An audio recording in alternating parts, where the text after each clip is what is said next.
Ladies and gentlemen, cyber attacks have continued to be more damaging, more destructive, and wreak havoc upon the state's ability to protect its citizens. We tell you that cyber attacks are equivalent to an act of war, and in the age in which state security, when key industries in the country, and when basic infrastructure and secrets are all digitalized, we tell you that military retaliation is not just important, but a necessity and action to stop more cyber attacks from happening. Let me be very clear on what we support in today's debate.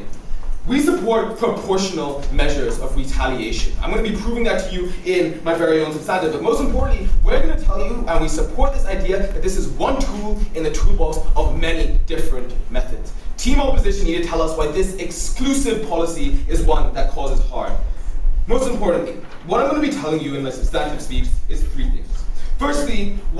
things actually. Firstly, why this is equivalent to an act of war, and secondly, why this solution is unique in its ability and its benefits. My second speaker will be explaining how you help other methods such as diplomacy later on. But before I really move on to that, allow me to have some definitions. Firstly, by military retaliation, we mean responses by states to do things like target infrastructure and not citizens. I'll be explaining that in my model in a few seconds. But second of all, by cyber attacks, we're talking about state cyber attacks on other states. In the cases in which private companies or private institutions do this, and if they are state-sponsored, then we think that this retaliation works. But in the cases where there is no direct link with the state, we would not support this. Okay, but crucially, how exactly are we going to do this? What exactly is our model? Firstly, we're supporters of just war theory, which means that we're going to support proportional responses. In the same way in which a mild skirmish on the border does not warrant active nuclear bombing or bombing of the capital or of countries, is in the same way that we think mild skirmishes in terms of cyber attacks do not warrant serious threats. But second of all, in terms of just war theory, we would actively support the state in declaring that they will do this military retaliation. Third, we think that we do not support this sort of same model in terms of rogue states simply because they very often do not follow the same rules as international borders or international regulations. Thirdly and finally, what's the sort of military action that we do support? We do not support attacks on civilians, but crucially, we support attacks on infrastructure and buildings in which very often this technology is housed. This means that we stop the ability of any cyber attacks in the short term, which means that our goal is to stop immediate threats, and most importantly, we allow a long-term deterrence. Once again, opposition and Team English need to show why this policy is never acceptable. This allows me to move on to my first point. Why exactly does cyber attack constitute an act of war? The thrust of this argument is that we're going to portray to you the active harms of cyber attacks and why there's a principal imperative for the state to act. First, we're going to start on the very intuitive premise that cyber attacks are terrible and cause active damage. How is this the case? We think that firstly, cyber attacks hurt the fundamental security of a nation. Very often they target things like core infrastructures that hurt the state from functioning. This means that they do things like actively target satellites, which harms communications across the board. Or in the case of the 1970s during the India-Pakistan war, when Pakistan would actively target the national grids and energy grids in North India, meaning that you would cut off key like lights and other forms of energy and electricity to citizens. This is important because very often these cyber attacks disproportionately hurt civilians and target and hurt the ability of states to perform basic duties like giving energy and giving a decent life towards the civilians. Secondly, the second type of active damage that these cyber attacks do is in key military information and strategic information of the state. This means that very often potential of things like Russia or China targeting like the New York Stock Exchange or banking or key institutions of a country means that the potential for damage to be done to the nation's economy and to the nation's stability and security is one that is fundamentally extremely harmful. This is important because we think that cyber attacks actively hurt the state's ability to secure themselves and actively hurt the state's ability to perform basic actions and basic services for their citizens. Second, we think that we fundamentally undermine sovereignty and sovereign voice. Very often, in the same way as military action does things like, for example, seize land or seize certain assets, cyber attacks do the very same thing when they mobilize and they prevent things like soldiers or troops or battalions from moving. When they do things like, for example, target digital institutions like the NSA, or like, for example, political infrastructure, like in the case of Russia hacking the US elections. Meaning that the very core essence of what a state is in these countries is tarnished by these individuals who hold the power. Thirdly and finally, we think that there is very, very malicious intent for these particular actions. very often the barrier or the threshold for cyber attacks is incredibly high. Just think about the massive infrastructure and the massive technology needed to do things like penetrate the NSA, penetrate Russia's intelligence service, or penetrate the China's firewall. This means that very often, whenever a cyber attack is done, it is not done accidentally, but done deliberately by the states with the very intent to cause active harm and active damage in the cases of security and in the cases of doing things like hurting communication, hurting key industries, and hurting the ability of the state to perform its duties. We think that this is something that is exactly similar for things like military action, but even more so, because very often military action can be accidental, but cyber attacks can never be. What this means, right, and in the context of this debate, is first, these attacks are incredibly devastating, but secondly, notice that this point is not hinged on any action or any things like, for example, solutions, but is on the fact that you need to perform some sort of action, and action needs to be done. This means that if team opposition is willing to concede this point, they need to tell us what sort of action they're going to do to actively stop these harms from befalling on their citizens. Second, why exactly is this a uniquely effective solution? We're going to tell you, and before I move on, Russia and China are overwhelmingly the largest actors who commit and sponsor cyber attacks. Do you support nations like the US bombing the infrastructure of either of those two countries? So we think that we're perfectly fine in doing things like not bombing key things like, for example, like capital infrastructure or things like that, but infrastructure in which the ability of like these attacks to actually happen, like these sort of infrastructure. This is like literally my second point. So the thrust of this argument is that we stop the potential harm is enormous, and we stop short-term neutralization of the harm, and we have a long-term deterrence. Firstly, on this idea of neutralization. We think that by attacking and directly doing things like bombing or attacking headquarters and buildings in which very often this technology is located, we allow, for example, firstly, the ability for these individuals, like coders or like other individuals, we stop them from mobilizing, we stop them from meeting. But second of all, we cripple the ability for these individuals to detect possible acts and, most importantly, to cause further acts. We think on the comparative, if you support other things, like for example, response cyber attacks, or where the state should do a tit-for-tat approach, we think that very often those measures are very slow. Most importantly, those measures are very often impossible simply because the cyber attack has rendered your technology in these countries obsolete. Secondly, in terms of long-term deterrence, we think that very often states feel as if they have a clean slate when they do things like when they attack using the web. This means that very often they do things like, because there is no direct recourse, because very often these issues are simply put under the blanket and states are continuously allowed to do things, the very state that they point out in their POI of doing things like Russia and China, and continuously undermining the authority and undermining sovereignty of other countries. This means that because there is no active deterrence in the current status quo, they are allowed to get off scot-free. We think that when you do things like have military reaction, you make this an issue that is incredibly serious, and you stop the Chinas and Russias of the world from directly doing this and continuously doing this. We think that military retaliation is very often sets a standard in which countries have to bow down to. And we think that because we fundamentally have an active deterrence, and because of the active harm that we do, we think that military retaliation is not just important, but necessary. Thank you.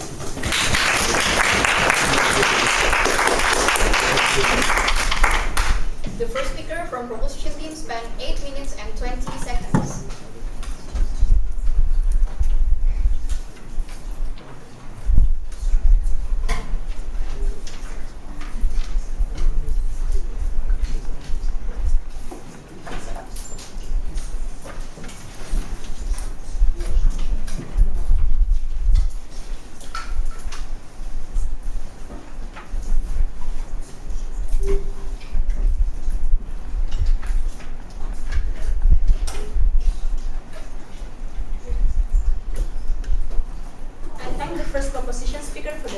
And now to open the case for the opposition, please welcome Edward.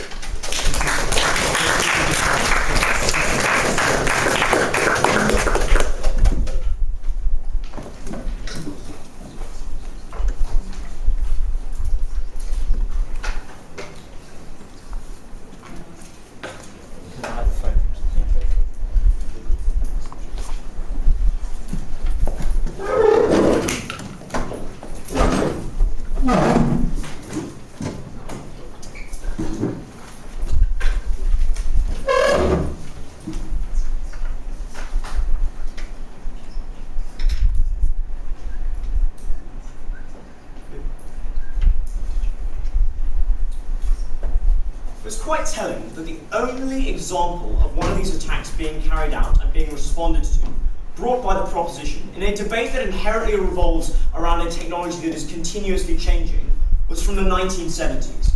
That speaks to the fundamental disingenuity of the proposition case. That is that the vast majority of these attacks are carried out by individuals who are either sponsored very tenuously by states or are not at all. Individuals who do not require huge infrastructure. Yes, that may have been in the case in the 1970s, but when we are talking about lines of code that work through a system, that can be done from a laptop purchased for $100 US. And third, that the vast majority of state-on-state attacks you're talking about do come from the kinds of quote-unquote rogue nations they tried to model out, quite understandably. Nations like North Korea that launch systematic attacks on the South. Nations like Iran, Russia, and China who do precisely the same.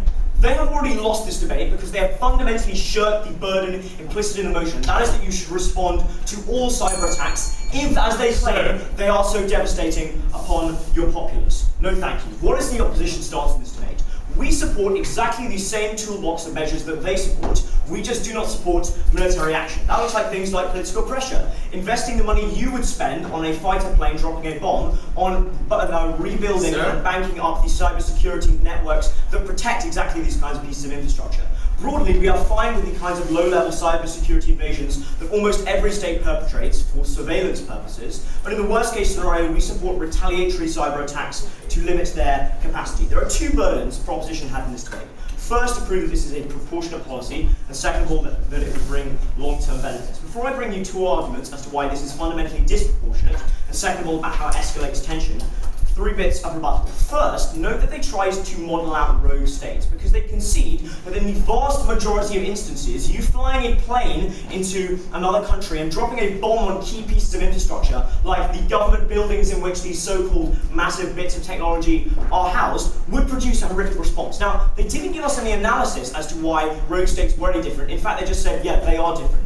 We think that if you bomb the headquarters of almost any intelligence or surveillance organization that is government-sponsored in any nation in the world, the response you will have will be one that is devastating in military terms and that will lose people's lives. The second thing they said is that these attacks overwhelmingly harm people, and therefore the government should respond. First, we think proposition are playing a little bit too much watchdogs too, because the vast majority of these attacks actually look like surveillance attacks. They look like Russia and China finding out where the US naval forces are positioned, where their submarines are, how many of their nuclear weapons are primed and ready to go. Those are attacks that do not fundamentally harm people. Even if we're talking about attacks like the Ashley-Madison attack, or attacks on Sony, or attacks on central banks, or attacks on the profits of some of the most wealthy individuals in the world by shorting their stock portfolios, you have to prove to us why that fundamentally harms the most vulnerable and therefore produces a military response. Third thing they say is, we're going to destroy infrastructure, and that is going to solve this problem.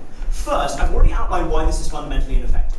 Because fundamentally, almost all of these attacks are not from ginormous buildings with huge servers in them. They are by individuals who perhaps have a server in their bedroom, or they are government organizations that employ a number of people who literally use laptops that they can buy anywhere. But second of all, exactly the same kind of harms they try to model out will still apply in this debate. What do they think will happen if you fly over a nation, invade its sovereignty, and bomb key buildings? That is something that needs a response in their second speech. But finally, they make this argument about a deterrent. And it's quite telling this argument comes out at 7 minutes 45 in their first speech. Two responses. First, we think the vast majority of nations will call their bluff.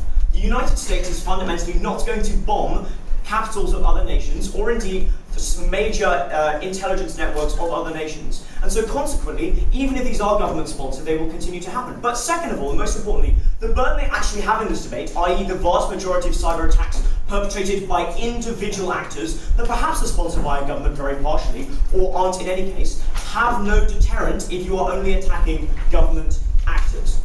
First argument about why this is a disproportionate response. No thank you. There are two strands to this argument. The first is you can almost never be sure who perpetrated exactly these crimes. 90% of the cases that the CIA admits to, it concedes that it does not fundamentally know who perpetrated that attack. That is both because these are organizations that have literally know your technology better than you do, and so consequently are very good at doing things like routing their signal through multiple nations. We have pointed to the example of the Stuxnet hack in Iran, where 5 years on we still do not know who perpetrated that attack, because as far as we've discovered, it was routed through more than 17 separate states. What this policy means is that you attack the infrastructure through which it is rooted, or the state through which it is rooted, not actually the people who perpetrated the crime. Now, let's think about this. If Arthur and Kenza one of them is responsible for a crime, or in this whole room, someone in here is responsible for a crime. One of these countries is actually the country that perpetrated this attack, and through all the others it was just happened to be rooted. Is it fundamentally fair for me to go through one by one, knocking out the infrastructure of all of the states in this room until I finally reach that person? We do not think it is. The second strand of this argument is that people cannot consent and are in no way complicit to these policies. Note that the vast majority of government-on-government hacks are necessarily secret and do not involve members of the public. Now, what that means is the public have in no way given their consent to this operation being launched. So, irrespective of whether you manage to bomb one government building and only kill 5 civilians in the process, those are civilians that have lost their lives, no thank you, for an action that they did in no way endorse, and as far as we can tell, had no other negative externalities. We think that is barbaric. Second argument about how this policy systematically escalates tensions. We think, no thank you, for this policy to have any teeth whatsoever, and for their 7-minute 45 deterrent arguments to hold any weight, they actually have to do some of this, right? They actually have to bomb some of these government buildings. They actually have to blow up some of these pieces of infrastructure. We point to you the reality that thousands upon thousands of these attacks are perpetrated every day by states like Russia, states like China, states like Pakistan or India, states, no thank you, like North Korea. The vast majority of the attacks are actually unsuccessful, like DDoS attacks, where they try to break down a system by just launching loads and loads and loads of tiny code bullets at it. What this means is that this policy requires a military response to each and every one of those actions. That is to say that we have to continue attacking until we find the person responsible or until the threat is eliminated. Now let's think about this. If you send a task force across, no thank you, the Indian-Pakistan border every day trying to find the people who are responsible or trying to find the computer from which an individual line of code was sent, that is the point at which, for example, members of the Pakistani population are likely to become much, much more hostile to these kinds of invasions of their sovereignty. So that is the point at which Pakistan decides, you know what, we're going to station troops on our border, or we're going to put helicopters in the air, or we're going to set up our own military forces in a way to stop this from happening. Because the reality is, if you bomb a government building, you don't just harm the people in that building, you also harm the surrounding area. States like the United States have a track record of incurring massive civilian casualties where they are unnecessary. So let's think about this. If South Korea responds to this policy by flying military planes over North Korea and dropping bombs on key sites, if Pakistan responds to this policy by flying military helicopters into India and blowing up buildings they believe might have a server in it that might have been responsible for some of these harms, what do you realistically think the geopolitical impact of this policy is going to be? On our side opposition, we think it is fairly intuitive that that is the point at which tensions between those states are raised, conflicts are more likely to boil over, and people lose their lives. This policy is unjust and it achieves nothing. Proud to oppose.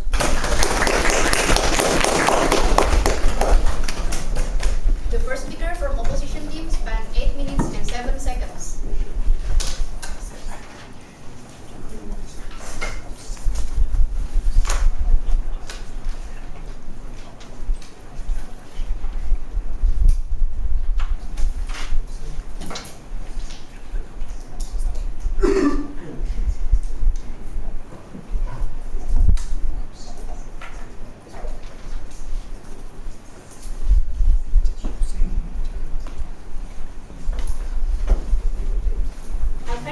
Opposition speaker for their speech. And now to continue the guests for the proposition, please welcome Sophie.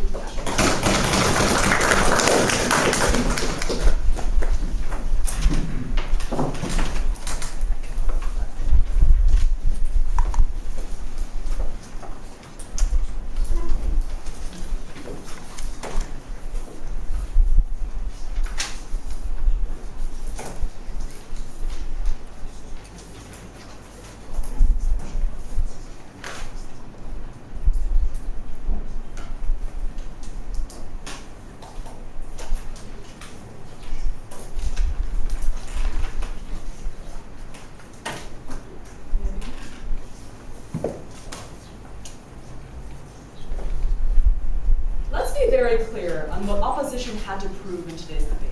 It was not good enough for first opposition to stand up and say, but what would you do in the case when you don't know who it is? Because we gave you very clear analysis. when you know who it is, much like when you have matters of national security, when it comes to military invasion, we act when there is substantive evidence and when we can track those people down. But we're going to go further. We're going to argue to you that their characterization of individuals doing the hacking is fundamentally untrue, given the nature of cyber attacks and given the immense firewalls of security you have to breach, and given the incentives of countries to make it a matter of national importance and not just individuals hiding in the basement doing it because they want to. I think what this means, therefore, is that they have to engage with the context we gave you in this debate. Because if in the 1920s, for example, when information was on paper, when land troops were the common mode by which we fought between states, we think that when we had an active attack on my ability as a state to function, to cross sovereign borders, to say that I'm undermining the sanctity of my state, we would have responded with military invasion. In a digitalized world, when all that sensitive information is within the intelligence agencies that cyber attacks attack, we think it is imperative to treat this as an act of war. It is imperative to retaliate.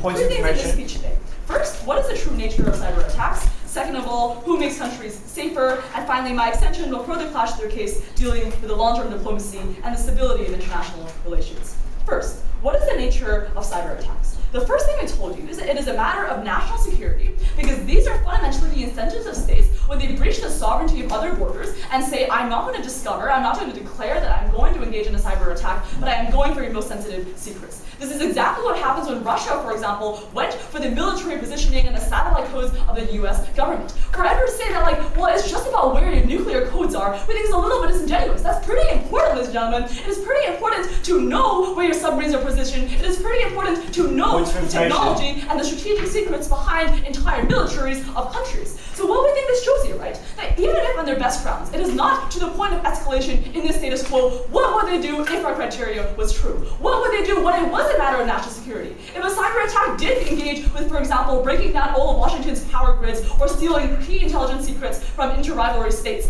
would they just sit back and say, well, it's okay because sometimes you don't know who it is? We think they need to come to us with a substantive alternative, much more than diplomacy, which often fails, much more than retaliatory cyber attacks, which oftentimes don't work because they have already crippled your ability to respond technologically with their own cyber attacks and say, why is it not good enough for us to use military invasions when you have fundamentally responded with an act of war? Second thing we told you, right, is that because of the impunity we've created in the status quo, these actions escalate. So even at their best case, if it's not true that this is how cyber attacks work now, this is how they're going to work in the future. We think what this means, therefore, that it's crucial for us to actually set a standard to say that it is an act of war and we can treat it as such on our side of the debate. The second thing we said is that it is always a single individual doing it in some rerouting of countries and you never know who it is. If we absolutely cannot identify who it is, we are happy to, for example, increase our cooperations with those countries to figure out who it is. Because understand what I told you, the state is sponsoring these individuals, we are happy to invade militarily, we are happy to act in retaliation to the areas where they're located. Presumably that means that these individuals are not associated with the state. So presumably that state under their paradigm is happy to work with these governments, for example, to track down who these people are, to find them, and to actually engage with the actions that they are doing, to then respond militarily by sending, for example, your intelligence agency on the ground to track down these individuals, locate them, and put them away. We think, for example, right, that we knew when Russia hacked these countries because it was the most important piece of intelligence that they stole. We knew when Russia was tampering with American elections because we knew and we found the evidence when this is the case. If this is true, they need to respond to us of what they would do when we have the evidence, when we have the people, and when we have the nation. They have fallen down to fulfilling their burden on that ground. Second, who makes countries safer? The first thing they say is that, like, we'll call their bluff, right? These countries just won't change their behavior because they know the US is lying. That is the status quo, ladies and gentlemen. That is exactly what happens when governments do not react. When they say that you can continue with cyber attacks because it's just one of those things rather than an actual act of military declaration. So the harm of calling their bluff happens on their side, not on ours, because we actually have a substantive punishment to deal with the actions of cyber attacks. Second, they say you must hurt civilians. No, because these environments and infrastructure that are located are mostly isolated from civilian infrastructure. So these places are isolated because they're of national importance. The intelligence headquarters of different countries, where they're allowed to track the other intelligence headquarters of different countries, are far more often likely to be removed from civilian areas because of the important matter that they hold. So we don't hurt civilians, and we don't have to stand for civilians, because this motion is not would support all cases of military retaliation. The thing we told you they never responded to is alternatives don't work. Because retaliatory cyber attacks don't work when you cripple the technology that allows you to attack in terms of cyber way to begin with. What that means, therefore, is that this is oftentimes the only way by which you can neutralize threats, but it is also the only way by which you say that there are certain rules that you cannot violate, and one of those rules is the cyber attack standard that we've set on our side of the debate. I'm going to engage with a lot of analysis in terms of conflicts boiling over my substantive before that short. Why is it that you think individuals who are able to attack governments will be, individuals who attack governments from a laptop will be able to be targeted by your policy? Sure. Why do they need a server? So even if the individual cannot be found, what happens when your action that has targeted another country has triggered, for example, a military action on their side of the case? Because it's a pretty substantive penalty to be dealt with if the individual can be found responsible, and even if you can't track the individual down in person and directly, we think the substantive punishment and the threat of military retaliation is a pretty sizable deterrence for those individuals to say there are consequences to my actions. If my country can be invaded because I try to hack the United States, we think those individuals are very unlikely to be doing so on the status quo anyways. Let's move on, therefore, to why we improve diplomacy in the long run. And we improve the stability of international relations because the world we want is one in which the rules of the games are clear, not only for the interests of countries who retaliate, but the interests of international relations entirely. The first thing we create when we are able to support military retaliation against cyber attacks is one in which we actually decrease diplomatic tensions. So we are willing to accept there may be conflict and backlash in the immediate term. But we think that cyber attacks are a significant source and a prevailing source of diplomatic breakdown in the status quo already. When governments see, for example, they have no way of engaging with the threat of other governments hacking into their intelligence secrets, breaking down the power grids, breaking down the satellites, etc., governments, we think, are much less likely to negotiate because they are unable to lay bare the rules of the game. We think that when we establish, based on principle, that a cyber attack is an act of war, that makes it very clear that what behavior will be tolerated and what behavior won't. We think this makes diplomacy much more effective because it means that everyone is operating upon a common standard of what is an acceptable foreign policy. But second, we think it means that the cost of a cyber attack dramatically go up when you have a sizable and a realistic threat of military retaliation. It is now much less desirable to use cyber attacks because of the military cost. Very few countries are going to win against many of these other countries in terms of an actual military face-off or facing the military technologies of the two countries. What that means, therefore, is that countries are more likely to come to the table and look for alternative solutions. So even those individuals, right, are very less likely to be saying, well, I'm not perfectly willing to just randomly hack the US government because now there is a sizable cost and a potential threat to my country. Which means, therefore, that even upon the isolated instance of military retaliation, it creates incentives for countries like Russia to reconsider. It creates incentives to consider alternative ways of getting to the problem rather than cyber attacks, which makes everyone worse off in this debate. The second thing we create is by disrupting the illusion of impunity that emboldens the most aggressive domestic elements within countries. We think that many domestic elements within Russia, for example, within China, relies upon the perception of global strength. Just because rogue states necessarily don't operate by the rules of the international order, does that mean Russia and China are rogue states? We think it's perfectly acceptable to, for example, take out countries that don't operate by rules of what is justified war, of what we can support, but we can still talk about countries that respond realistically, to say that there is a deterrent and there is an incentive for you to change your action and there is an incentive to cease cyber attacks. Cyber attacks are an assault upon the territorial integrity and upon the ability of states to function. It is an act of war. We must treat it as such. Vote proposition.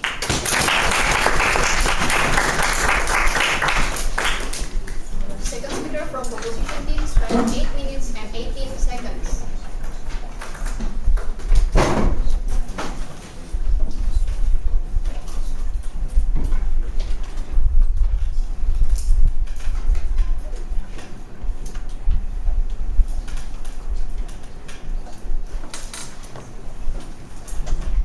The second proposition speaker for the speech. And now to continue the case for the proposition, for the opposition, please welcome Octo.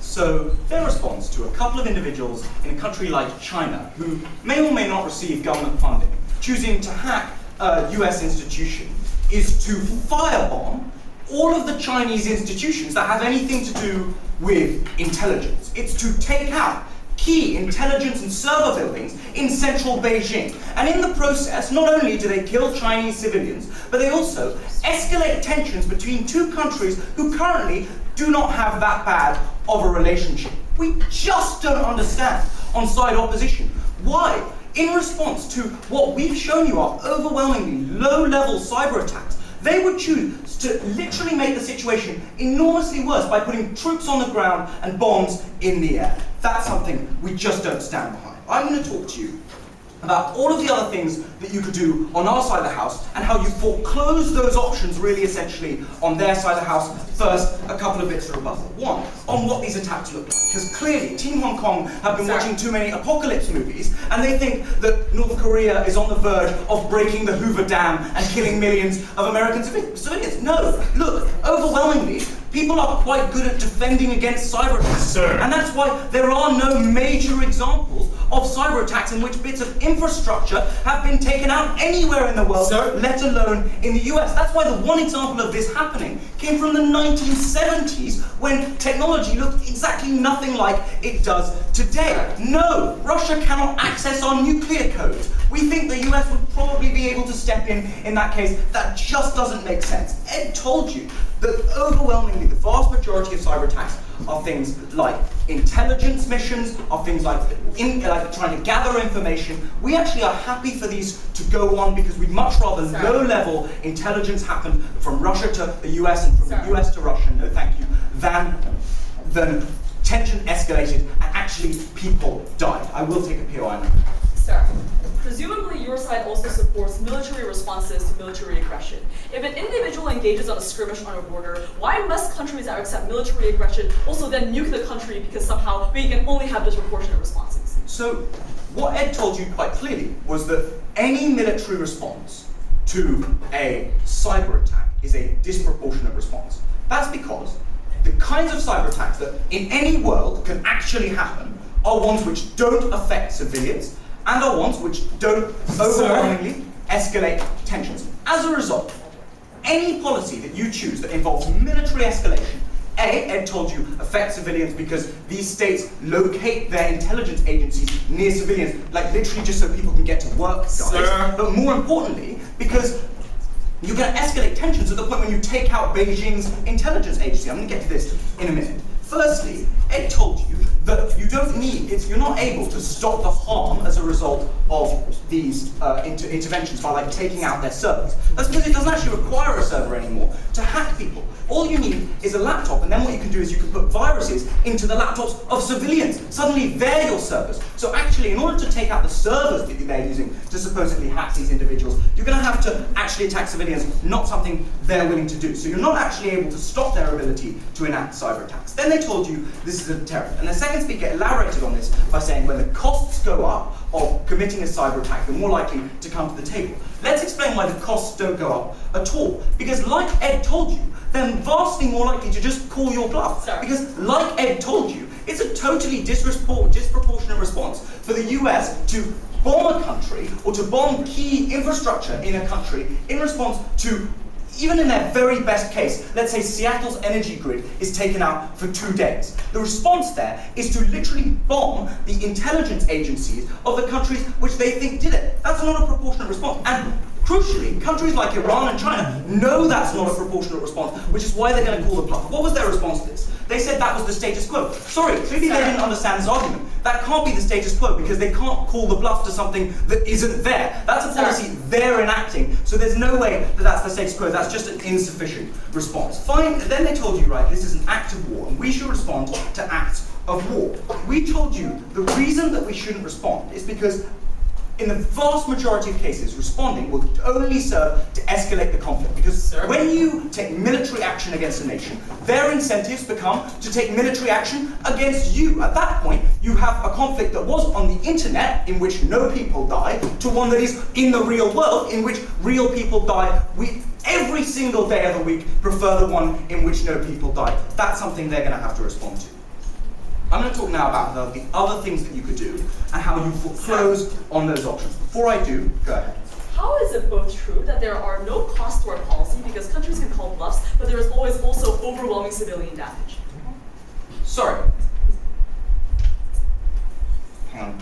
Yeah, sorry. So, if it's true that, as you say, countries are going to use this policy to bomb the intelligence agencies of these governments at the point when they choose to do cyber attacks, then there is overwhelming civilian harm. If it's not, as we tell you, then there is not overwhelming civilian harm. So that's not a tension, that's two worlds. In the best case, there is overwhelming civilian harm. We don't think that's a very good best case. On our side of the house, we tell you in the vast majority of cases, they're actually not likely to do it because they know they're not willing to follow through on their policy. The harm, therefore, is the one I'm about to tell you, which is about how you foreclose diplomatic channels. We told you in Ed's speech that there are a vast variety of tools for dealing with cyber attacks. Things like diplomatic pressure, things like publicly outing countries that we believe committed these cyber attacks. Things like committing revenge cyber attacks in an attempt to take out their ability to commit these attacks. No thank you. Most strikingly, the tool that we have to defend against cyber attacks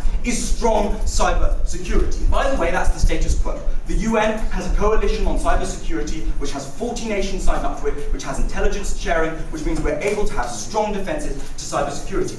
However, as soon as you try, and even if they're doing just military posturing, as soon as you spend money on military posturing in response to this policy, you necessarily foreclose on other options. Why is that? A, it's hard to use diplomatic pressure when you're at war with a country. Because after the Sony attack, Obama was able to call up Xi Jinping in Beijing and say, if something like this happens again, we will have a problem, and then he literally put down the phone. You can't do that if after that he has to say, and by the way, I'm moving warships into the Taiwan Strait. Because suddenly you have escalating tensions between these countries. So in the best case scenario, you foreclose diplomatic options because you shut down the ability for nations to do this at the point when they're threatening military action. Secondly, it's a waste of resources because they're spending money on military responses when they should be spending money on shoring up their cybersecurity against the low-level attacks that we tell you actually happen on our side of the house. We'd much rather you spend money on boosting cybersecurity against smaller attacks, because the vast majority of attacks actually don't come from governments at all. They come from private groups and individuals who are still a threat on their side of the house than you did on posturing or bogus military actions, which you have to do on their side of the house. Why is that mutually exclusive? Because when you're in a conflict with someone, they're still going to be cyber attacking you. So you have to defend on both the cyber front and the military front. That's not something you're able to do. You would much rather you just defended on the cyber front because you weren't at war. For all these reasons, I beg you to oppose.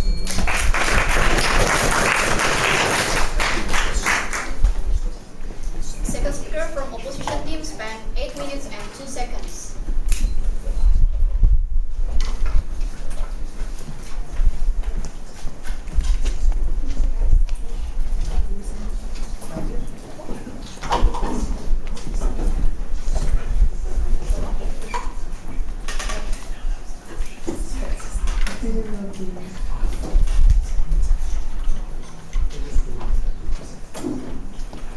I thank the second opposition speaker for their speech. Now to continue the case for the proposition, please welcome Yash.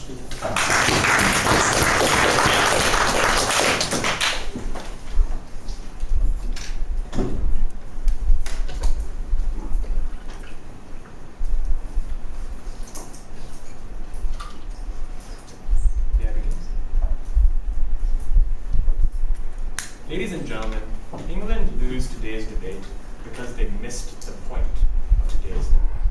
When we have the English speakers coming up and telling us that we need to firebomb China in response to some mild cyber threat, we realize that they weren't listening when we gave you our model. When they tell you that any response is inherently disproportionate, we tell you that they do not understand war.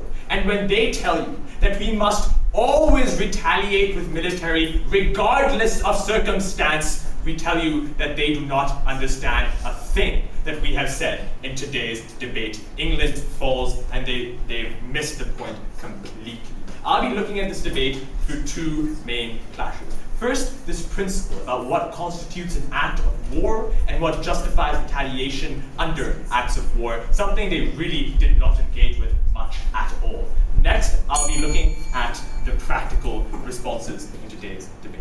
Right, what is an act of war, ladies and gentlemen, right? Because first speaker, quite hilariously, told us that the hacking of Ashley Madison is what we're talking about in today's debate. No, we are not.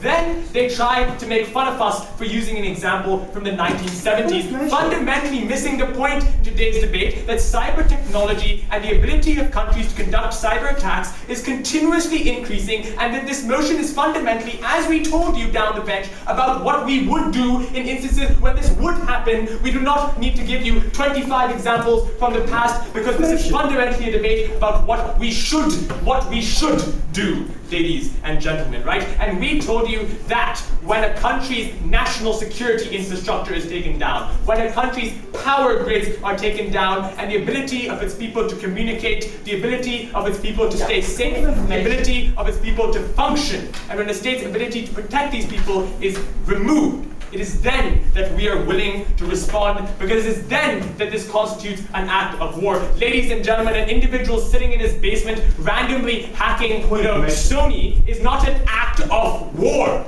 China taking down America's national energy infrastructure is an act of war, and if China does that, what would they do in response? Because we didn't hear a single thing about that. No, thank you. All right, moving on, right? We told you that this was inherently deliberate action as opposed to accidental action, ladies and gentlemen, right? Because, and this is something they never responded to. Unlike with military action, there's no such thing as an accidental cyber attack. In our model, we told you that it is about when nations take deliberate steps to undermine the cybersecurity of another nation. The final thing they tried to make a big deal out of was this thing of the rogue nation. Like, what do we do about rogue nations? Simple response, ladies and gentlemen. It's the same way we would not accept North Korea militarily reacting to any kind of provocation is the same principle we use here. Because we see that rogue states fundamentally are outside the rules of international diplomacy and international relations, and therefore we do not think that they are legitimate actors on the international stage, unlike how the United States would say be a legitimate actor on the international stage. But let us move on to the practical grounds of today's debate, because this is where they really fell down, ladies and gentlemen, right? They told us, no thank you. How are you supposed to bomb an individual? How are you supposed to bomb a country if you have a random cyber attack? Firstly, on individuals, we tell you, right? If we are unable to substantively figure out who conducted the cyber attack, this came up in our model, by the way. If we are unable to substantively figure out who conducted the cyber attack, we wouldn't randomly retaliate against 5 different states. It was absolutely hilarious that they seem to draw this conclusion from a model. This is ridiculous. No, thank you. We also told you fundamentally that if it's an individual who's sponsored by the state, we see this as state action, and we would take the necessary measures against it. And if it was an individual who wasn't working with the state, then of course it would extend that if we did cooperate with the state to figure out who this individual was, the state would cooperate back with us because they recognize this individual is acting in a rogue way, ladies and gentlemen. But of course, if the state says, hey, we won't help you figure out who this individual is because we don't want to, then we recognize that at that stage, it is where you have state cooperation with that individual, and it is that, no thank you, that stage at which we take action, ladies and gentlemen, right? Then they told us about escalation. All right, escalation. Right, so under this premise, they fundamentally do not support military retaliation to anything, ladies and gentlemen, because any kind of military retaliation is an escalation of the conflict. If China came in and bombed Washington, D.C., for Washington, D.C. to go back and bomb Beijing would inherently be an escalation of the conflict, but a very necessary escalation of the conflict. And that is something England simply didn't understand, because they don't understand that war is about reacting proportionally to what has been done to you, which is why I find it completely laughable that every single speech they stand up and give us the example of firebombing China because Ashley Madison got hacked. Ladies and gentlemen, they do not understand war in the slightest. When we ask about who we attack, no, we don't attack civilians, ladies and gentlemen. We told you that from the beginning. We attack military outposts. We attack military infrastructure. We attack national security infrastructure. And no, the headquarters of the NSA is not smack bang in the middle of Washington, D.C. They don't tell you where the headquarters of the NSA is because it's a state secret and must be kept away from civilian populations. If you had the nation's top military officers walking around in broad daylight going to work, you would fundamentally compromise national security. this was a ridiculous rebuttal. I'll take you now. The headquarters of the NSA is located in Langley, Virginia. There are 1 million people who live within a 10-mile radius of that headquarters. All right, If you were to thank drop you, a bomb thank you. on I that understand. Right, more meaningless rebuttal here, ladies and gentlemen. Right, and we're telling you, insofar as we can identify these exact locations where we bomb, insofar as we identify what is national security infrastructure, what is intelligence infrastructure, we'll bomb that. They can't win this debate by telling us that they know where the NSA is located. That's absolutely absurd, ladies and gentlemen, right? And then we tell you about deterrence, right? Because we tell you that when you attack militarily in response to cyber attacks, it is at that stage that you tell countries that cyber attacks are not a legitimate means of engaging diplomatically. It is then that we tell countries that it is unacceptable to use cyber attacks, and it is then that we reduce the willingness to engage in cyber warfare, as our second speaker told you in her extension that they never responded to. We create, no thank you, an incentive to reconsider from these countries. We create an incentive for them not to conduct these cyber attacks, ladies and gentlemen, right? And when they tell us about diplomacy, right, how we undermine diplomacy because of this measure, no we don't, ladies and gentlemen. When they tell us that the United Nations has a committee on cybersecurity, we tell you that the United Nations has a Security Council as well to deal with military matters, but just because we deal with military matters in diplomatic ways doesn't mean we stop dealing with military matters in military ways, ladies and gentlemen. Just because we have diplomatic infrastructure doesn't negate the ability for you to use other infrastructure as well, ladies and gentlemen. We're not against diplomacy. We're okay with countries diplomatically interacting, but insofar as we recognize that there is a hostile state actor working to fundamentally undermine your state's interests, it is at that stage that we militarily retaliate. We won't randomly be nuking people just for random cyber attacks. We go through the proper due process. We go through diplomatic negotiation before we take action. Ladies and gentlemen, England lose today's debate because they didn't engage ever. They didn't take POIs in the first speech. They didn't engage with our model. They didn't engage with any of our substantive, and the rebuttal missed the point completely. This debate goes to Hong Kong. Thank you very much.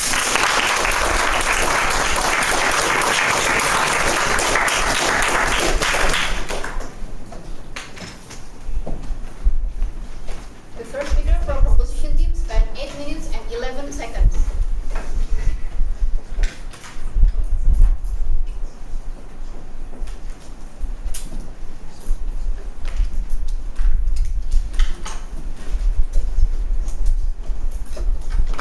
I thank the third proposition speaker for his speech. And now to continue the case for the opposition, please welcome Kenza.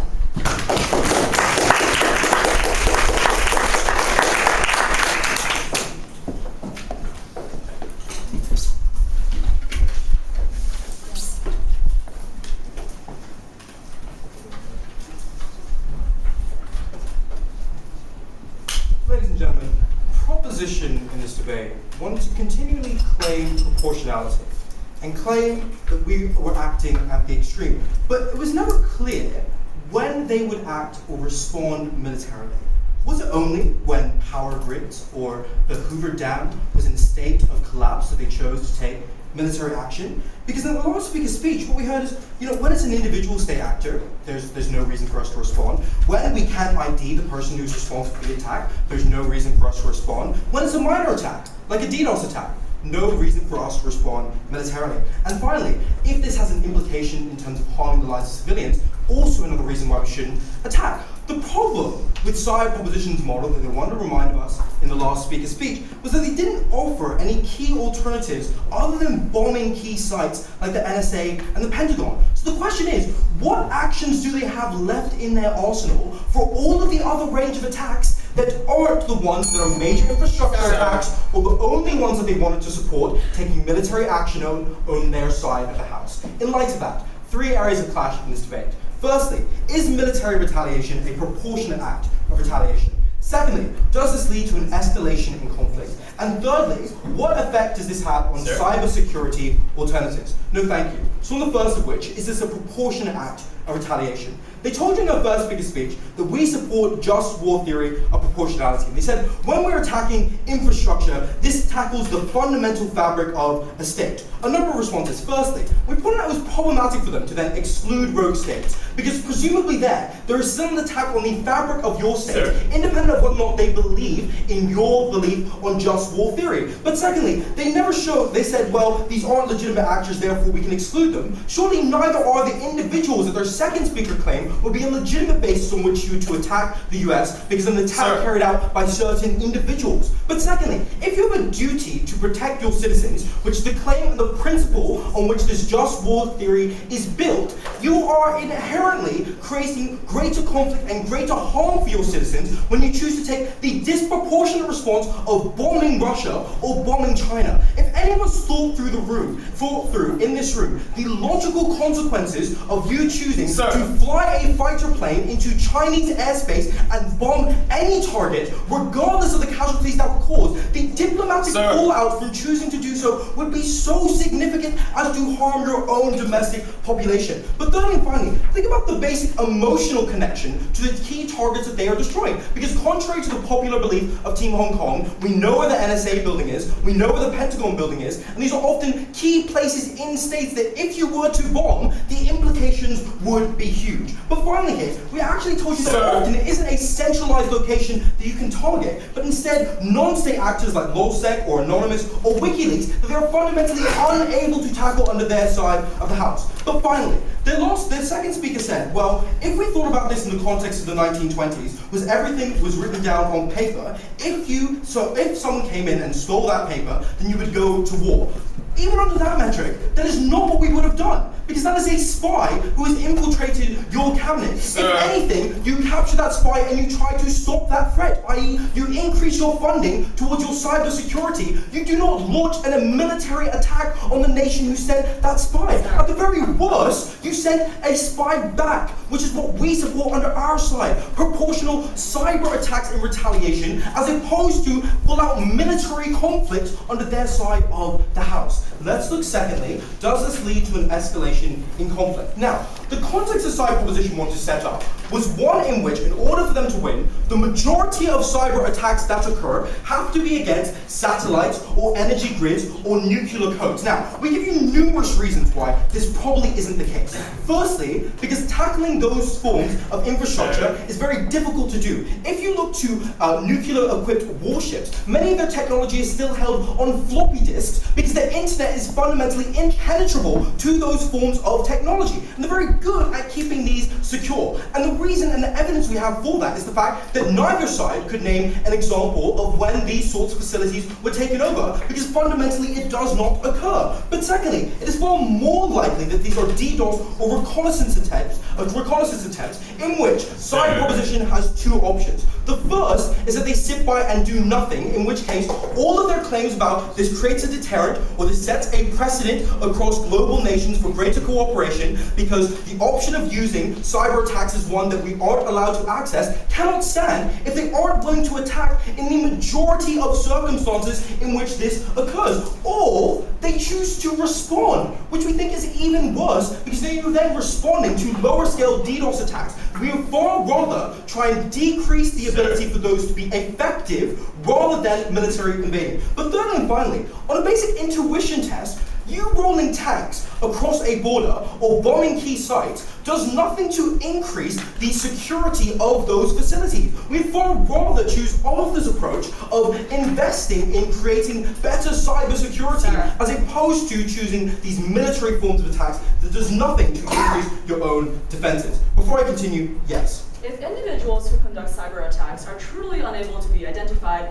or located, how do your alternatives of diplomatic pressure or retaliatory cyber attacks actually work? Okay, so clearly, in those circumstances, we cannot apply pressures against those rogue individuals. But notably, under your side of the house, you also cannot tackle them. But crucially, if you cannot apply your policy in the majority of circumstances, you then cannot go on to claim the benefits of doing so. And this brings us on nicely. Well, they said, if we can't be sure, we just wouldn't act. And given that it's very hard for you to ID these individuals because it's often routed through 17 different countries using VPN networks, it is unlikely that their policy is going to be able to be brought into effect. But finally here, let's look at deterrence. Because the second speaker tags on the impact of this increasing diplomatic support, because essentially we can encourage states not to use this as a tool. And the response that they give to our analysis is why they're likely to call their bluff, is to say, oh, a bluff happens under your side because you have no tools that you can use to act, because they know you will never military intervene. Notably, that doesn't respond to the underlying logic of why these nations are going to call your bluff.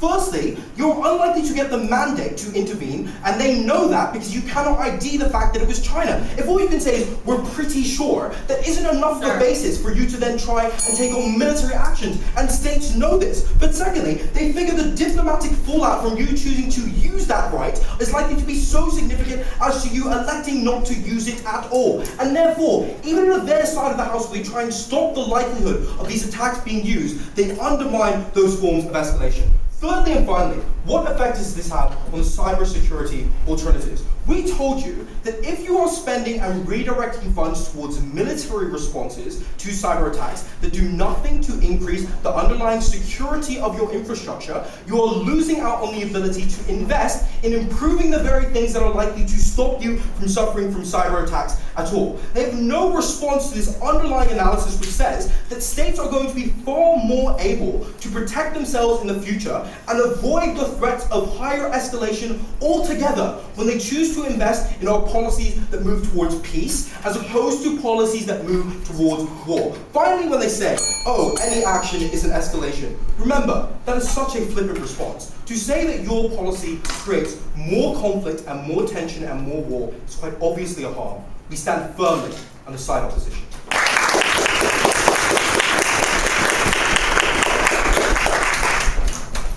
Third speaker from opposition team spent 8 minutes and 12 seconds.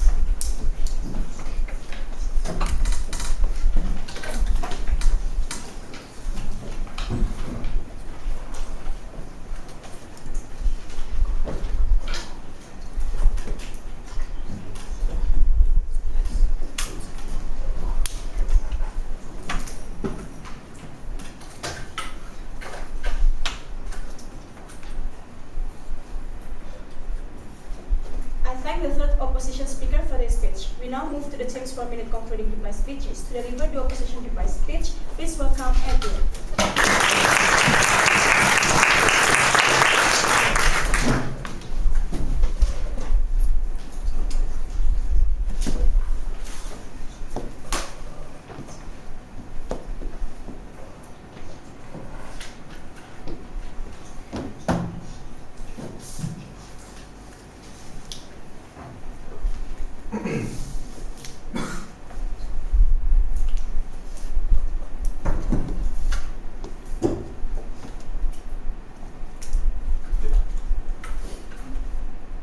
Side opposition lost this debate because fundamentally they did not have this debate.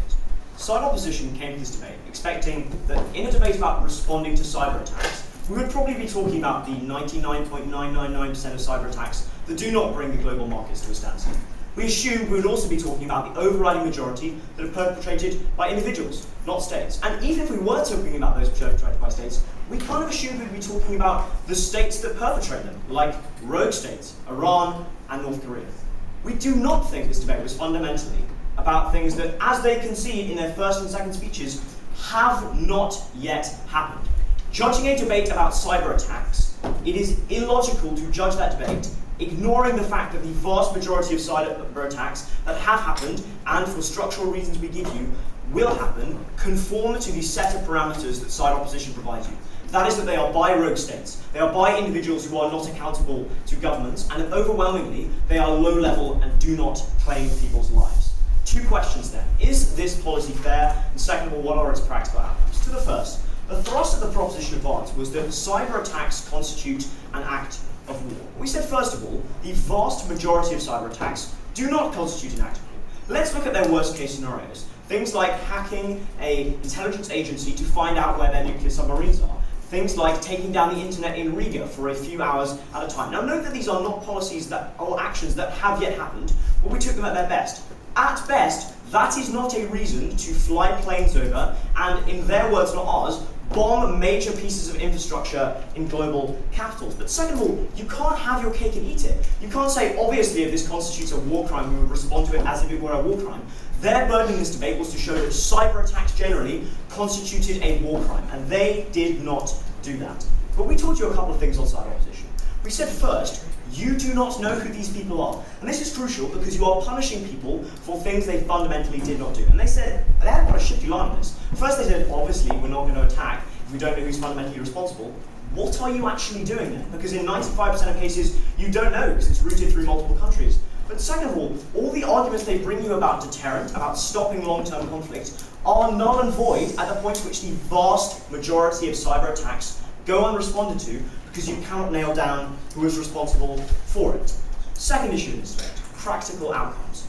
We gave you argumentation as to why tensions would be inflamed when their words, not ours, you bomb pieces of infrastructure, and in the least harmful scenario, you put CIA agents on the ground in these nations to root out people who may or may not have been responsible for cyber attacks. Under any logic, that inflames tensions, and those tensions in the long run cost people their lives. They said, we don't really care whether this policy inflames tensions, because that apparently is an argument that suggests that we should never engage in any conflict whatsoever.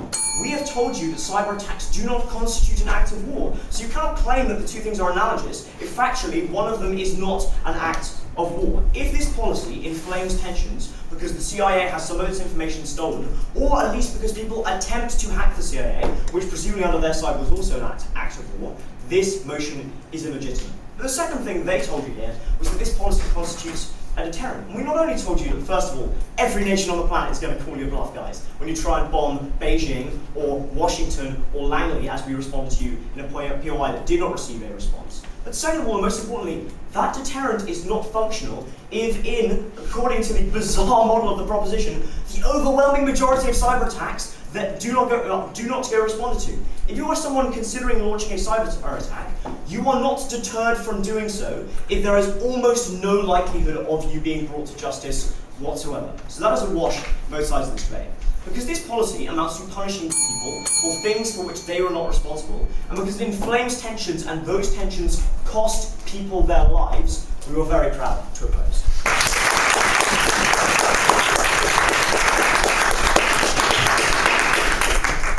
Reply speaker from opposition team spent 4 minutes and 8 seconds.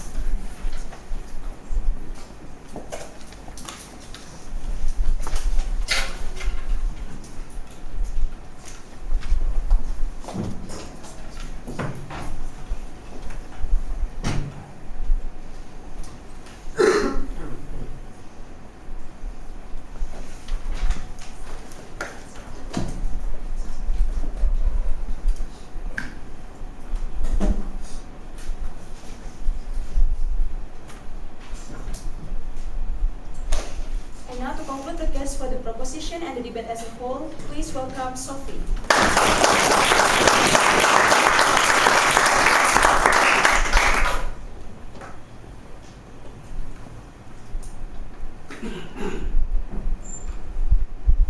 I want to ask two questions in this speech. First, when should states retaliate militarily? And second, who best protects the security of nations? On the first, we told you an act of war should unlock the tools of war. It is a bit late for them to come back and reply and say, but you know, it's not actually an act of war. Because we gave you 3 clear criterion, much of which was not responded to. First, that it is targeted at the core of the state by undermining the ability to function and the ability to sustain its integrity.